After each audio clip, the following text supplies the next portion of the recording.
What's up, ladies and gentlemen? That's a day 6 sample right there. Shout out day 6. We're gonna be flipping this on the lives. Sup, y'all faces? Turn that bass up, Brody, for sure. ZP, I'm gonna do that. I'm gonna be doing that. So yeah, we're gonna be flipping this day 6 sample. He sent me hella packs, as you can see here. My boy Stack Me. Shout out Paper Camp. Shout out Getro. Shout out Kyle. Shout out every single member of Paper Camp. And we're gonna be cooking this one up live for y'all on the tubes.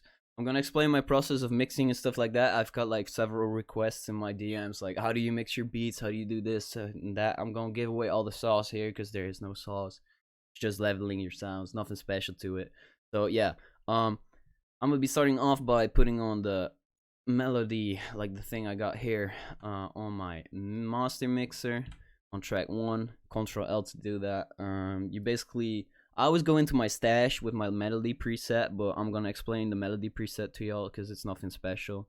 The melody preset is basically, it cuts off some high ends in like the 6,000 plus kilohertz range. Then we have like a slight reverb on it. It's just like the default setting, and it's turned down like to like 65%, I believe, or some shit. And then right down here on the final EQ, after I EQ'd, I cut out even more lows. So all the dirty lows in like the 150 range are just cut out because you don't want those. They're gonna interfere with your 808s. You want your 808s to be slapping and banging. So yeah, we gotta get rid of those, or like just make some slight adjustments to that. And yeah, that's basically it. That's the melody preset, nothing special. And then my master preset that I always put on is a soft clipper with some EQ. Nothing special. It just boosts up the mid freaks and the high range a bit, so like the drums come more out like slapping and crisp. That's basically it. Nothing too special. Now gonna be cooking up.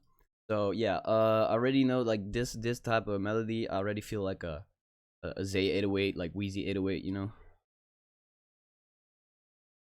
So yeah, I'm gonna be using that. I always have to look to my right for the chat, so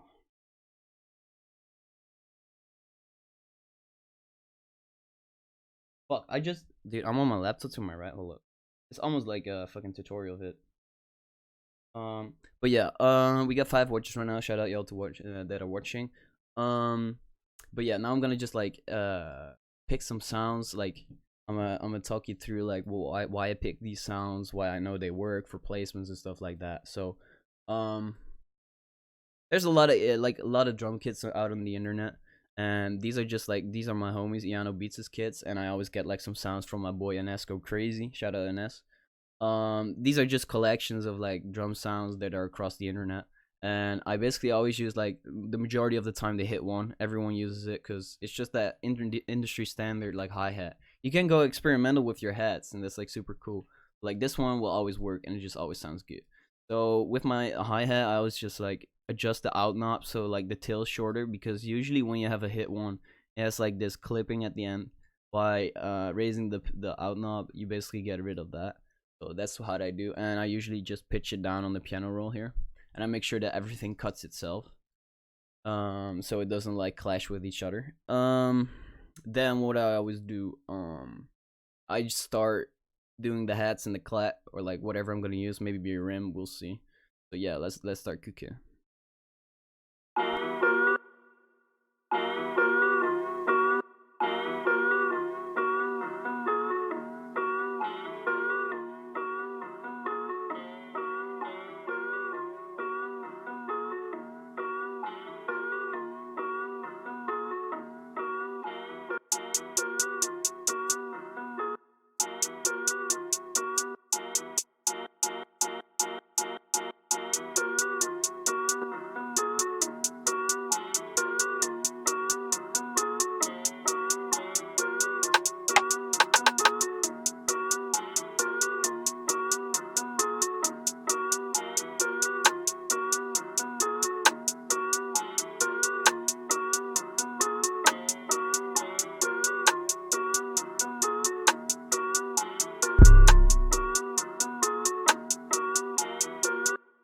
So here we go. We at the 808 right now. So I picked this Wheezy 808 from my boys Iano Beats' Light Source drum kit. This 808 is like fire because it's basically like a Z 808, as you can see, but just distorted as fuck. Like it's just like I don't know, like it's normalized as hell. Like it's bigger than like the actual like frame it fits in. So y'all gonna be like, ah, dude, like this is how they make the 808s loud, dude. Like just turn it all the way up. Like, dude, watch the Pelles and Electo video. It's like on a German channel, I think, on YouTube. It's like they speak German too in that video, but it doesn't matter because I can understand, but you probably can't. But if you look at the screens, whenever Electo starts doing the 808 too, like everyone does this, they just turn it up all the way up because this channel rec volume knob is gonna send it towards your master mixer, and this is right here. You decide like how much volume it's gonna output towards your master mixer, where you can then after that adjust it over here even more. But I usually don't do anything on the master mixer, but we'll get to that later. What I basically do, this is y.ymar.beats taught me this, use the legacy effects. I think he learned it from Lusu, I believe. You have these in FL Studio 11 and 20. I think you have them in 22. Pharaoh Vibes from Internet Money explained it on a video as well. It's called a boost knob, but in FL11 it's called the legacy effects amp knob.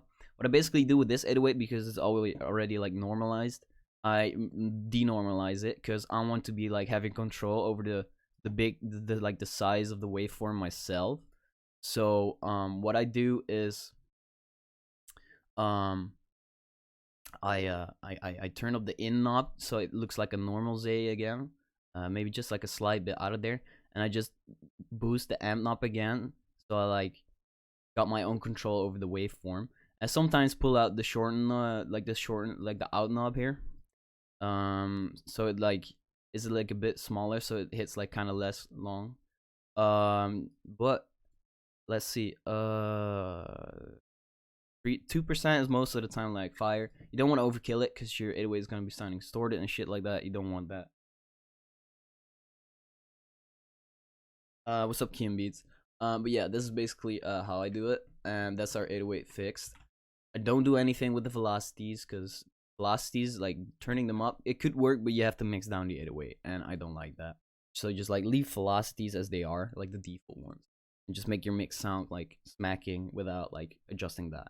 So I'm gonna be cooking the 808 right now.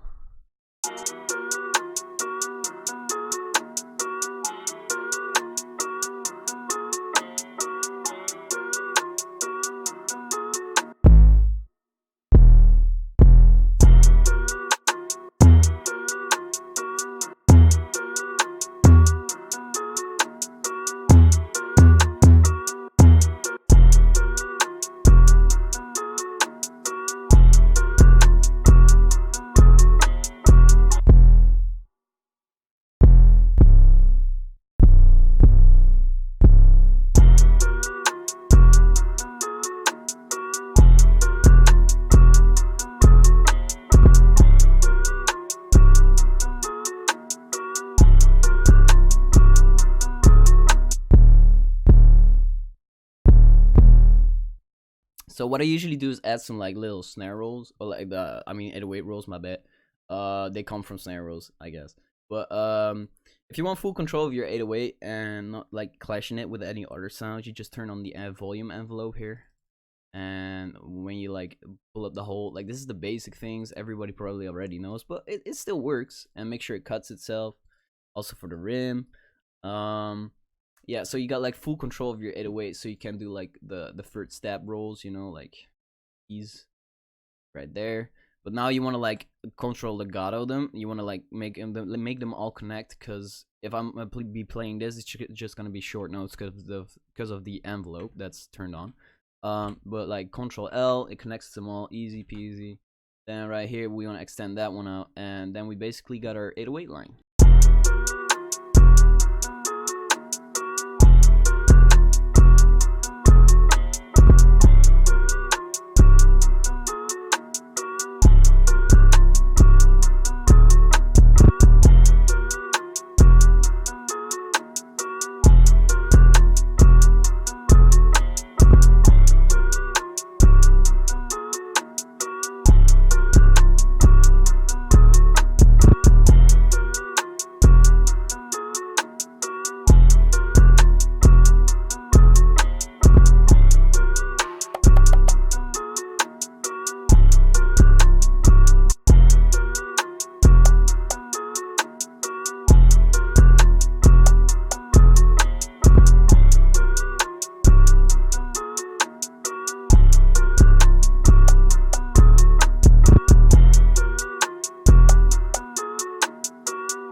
why I don't change the velocity. If I turn up the velocity right here, I don't have any control of it. Like I can just like adjust like the amounts of velocity here, but it's just like really like finicky and like super difficult to like fully control. So I just leave it on by default, and I make sure whenever the waveform hits, it's like sounding the way I want it, instead of like achieving that effect by raising the velocities instead of editing the wave transient.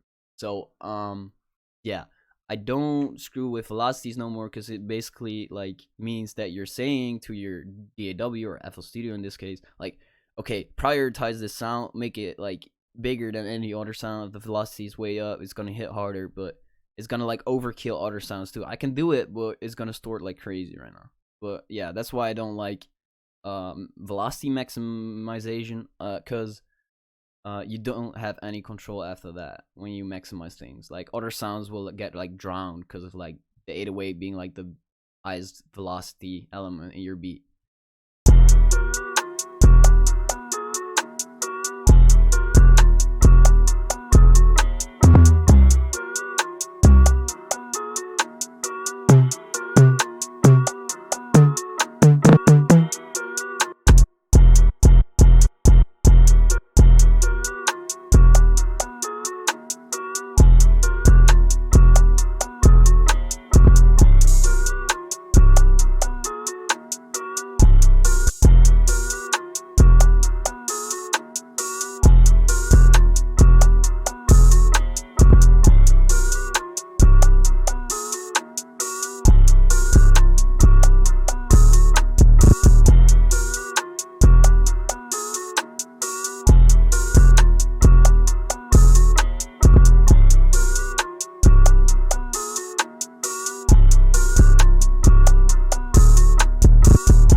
So now I'm gonna be doing snare, hi-hat rolls again. I said snare rolls. Excuse me. I always put it on 1/3 step because that's the most fire. Like that's like the fastest rolls you can do without it sounding like super like too fast, and it just gives like that triplet bounce. So it's like real good. So I'm gonna show you how to do that. The majority of the time I use the B, like instead of the pencil, the brush tool, because it like makes like easier rolls and stuff like that. You just have to adjust like the note length. So I'm gonna show you that.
So a fun saucy trick you can do when if the beat feels too empty or too like too repetitive or whatever, you can like do this for the second part of the hook. You can like duplicate the 808, you reverse it, and then you start playing with the out knob, and you put the cut itself. It doesn't have to be on the same one because I did the envelope thing, as you can see here, but I'm gonna do it regardless so it doesn't like cut like the other 808. I don't think it even has to. We're gonna leave it like this. Ignore that. Then you go into like the piano roll, and you're gonna look at your ghost notes, and you're gonna check for wherever your 808 is hitting, and then you're gonna click in like the reverse note, and we're gonna adjust that with the out knob.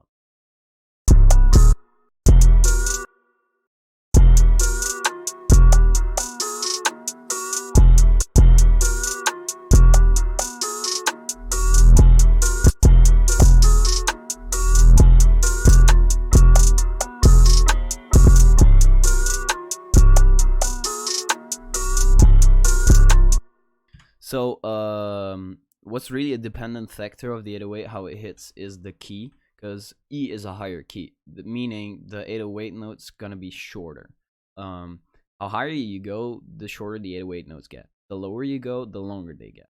So whenever you're on C, the time that it takes for it to like hit and then like get to like its hardest point is like it could already be like starting here, and it would like sound like it will fit perfectly. But when you're playing E for this in this instance, the E note is like shorter when it hits, so it's got to be like a bit more towards like the other note in the grid.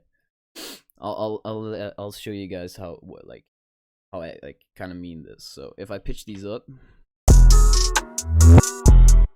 they become like super short, and like they make that like zip, like it just hurts. Like you don't want it to like get till the end of the 808 transient. So we're just gonna be playing with the out knob till it sounds like fine.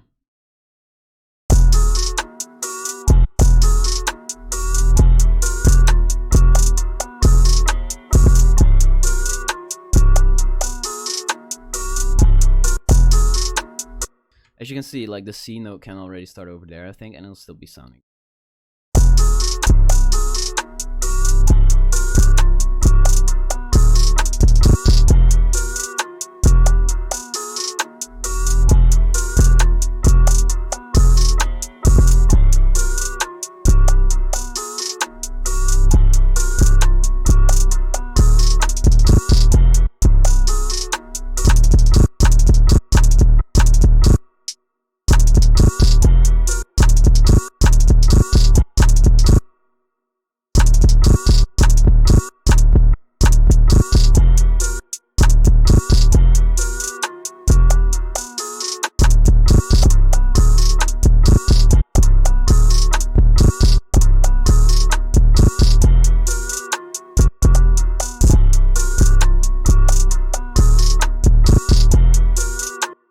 I've been producing for like 1.5 years, like 2 years, right?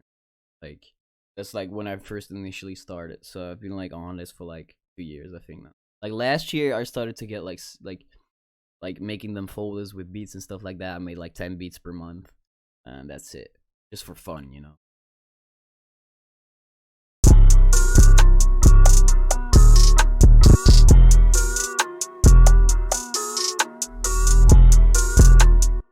Now here we go to the kick part. I gotta leave soon because I gotta go like to I have an appointment, so I gotta leave in like 6 minutes. But I'm gonna do the kick too, and I'm gonna be like laying out this track off stream. This is the way I mix my kick. Yeah, basically the same. Turn it all the way up, and this is the only element where I play with the velocity because you want your kick to punch through. So what you do is you just like click in a note here, go to the piano roll. And as if you can see here, because the step sequencer mode is on, we don't want all these to hit there. You just like hold Alt and scroll up with your mouse wheel, and like as you can see in the bottom left, the velocity is changing. We want it to hit like hard, but right now it won't hit hard enough, so it doesn't come through like the 808. So what you can do is in FL Studio 11 with the legacy effects, you can turn up the amp knob to like 2% most of the time, and then like that's always what I do, and it sounds like super crisp. And it's gonna like knock through the 808. So yeah, I'm gonna lay down the kick pattern right now.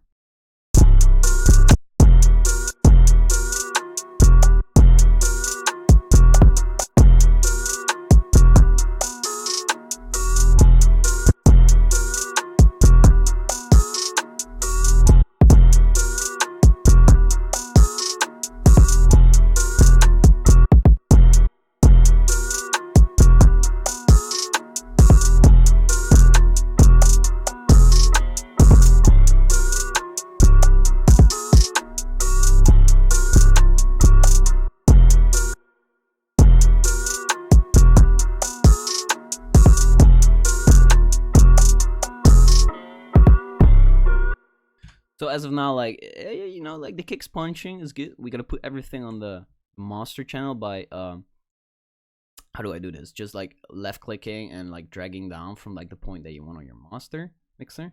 Then you go to here, pick a spot. I always start at 10. Shift Control L, basically the right click, and then link selected channels, and then starting from this track, Shift Control L, as you can see. Then these are all on my monster mixer. Then what I usually do, like sometimes I put on my custom preset, nothing special. It's just like a small EQ. For the 808, it's like where is it? It's like called the disc spins, and I put that on the 808, and I turn off the fast distortion because I don't need it. It's just occasional whenever I'm feeling that. And it has an EQ on it where it just cuts out a bit on the 120 to 140 hertz range. That's where your kick is like punching. If you just turn that down a little bit, your kick's gonna come through even more. It's gonna sound like, hey, that kick is on top of the 808. Besides that, I sometimes raise the like the cyan. What color is this? Like aqua, green, turquoise, shelf, and it's just like a bell shelf right now, and I just turn it up so like the 808 gets some more like high frequency, so it's like even more clear to like the listener. Yeah, and then the soft clipper to prevent it from clipping in its own channel right here in its own track.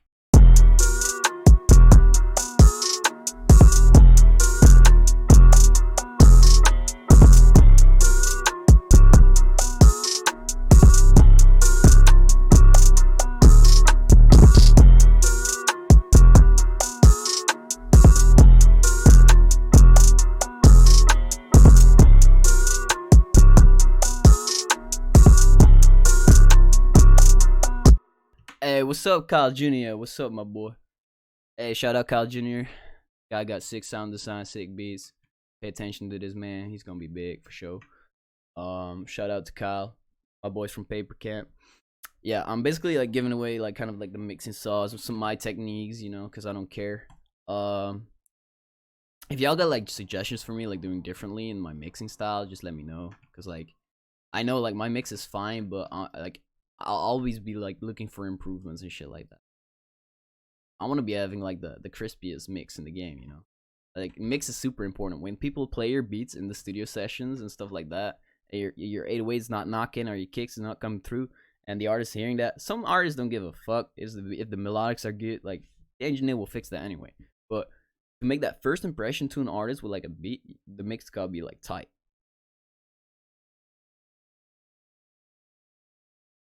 Don't add kicks.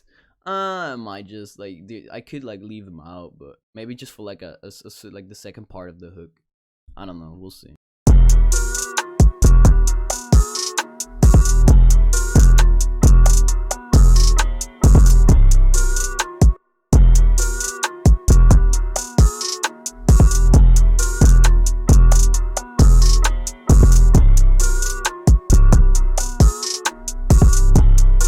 And now I'm gonna show like a little last saucy trick. The melody is like kind of repetitive, you know. So I want to have like different parts in the beat where it switches up. So you can do that with Effectrix, Gross Beat, you know, like the standard stuff. Like sometimes halftime in the melody. In this case, I think it's not gonna be like super fire. Maybe it is, probably is. But halftiming like shifts down your melody on the EQ like from like the mid range towards like the muddy bass phase. And you don't want it like too much to be in there, or you're cutting out too much of the sample, so you just gotta check what you're doing. So I'm gonna put on halftime, see what this does. Go.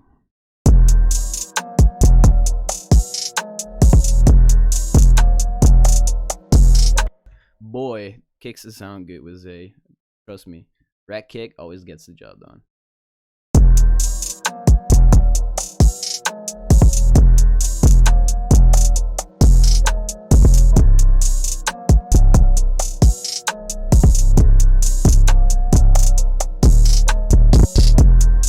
Like the problem I'm having right now with the sample, it's just too low, it's too muddy. So I don't think I'm gonna throw on halftime. Maybe for like a second verse part, but I think this preset that I made in my boy Effectrix, super fire on melodies. It's called Melodic 1-Up. It's like the X loop. I don't know if it's gonna sound fire on this one. We might have to make some small adjustments, but I think this is gonna be cool.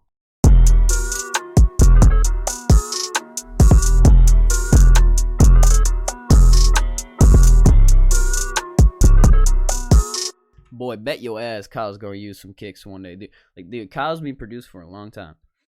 Bet he used kicks. Kyle, is that cap or not? Do I smell cap? Do I smell cap right there?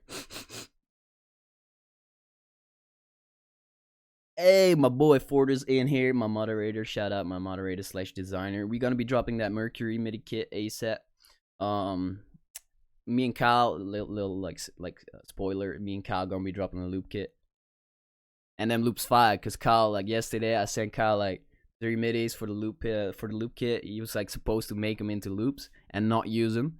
My boy was like the second midi in, he made a melody with it. He couldn't resist to like not make a beat with it, so he flipped the beat of like one of the loops already. So yeah, y'all gonna be looking out for that, cause it's gonna be major fire, you know. And yeah, dope shit coming, you know. Like we working, we gonna be like dropping like lots of stuff. We working hard on the channel, and yeah, I'm a like give away like this effectric stuff because it's like pretty cool, and like it adds some variations to the like the melodic part of this beat. I'm gonna turn this effectrix off and on every now and then, and right now I really have to leave because I gotta catch a train. So I hope this was like plenty of explanation for y'all people asking me like, how do you mix, what do you do? It's super simple. I don't do shit.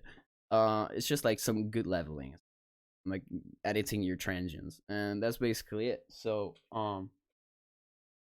exactly. Thank you, Mercy.